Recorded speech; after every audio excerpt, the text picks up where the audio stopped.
In this question, we're asked to determine the conjugate base of several acids and the conjugate acid of several bases. So, in order to find the conjugate base of something, the molecule has to act as an acid. And if you want to find the conjugate acid of something, the molecule has to act as a base.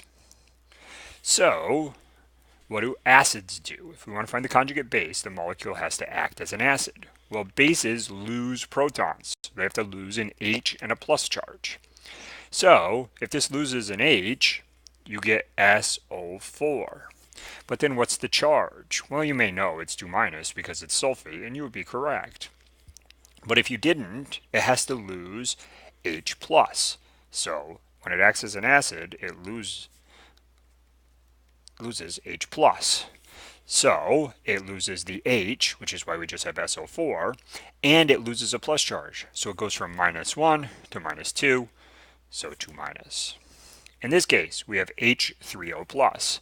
Well, it loses an H, we get H2O, which you probably already know is neutral, but it also loses the plus. So it loses an H and a plus. In this case, NH4 plus becomes NH3, and again, we lose the plus charge. Now, we want the conjugate acid of these molecules. So in this case, they need to act as a base or gain H plus.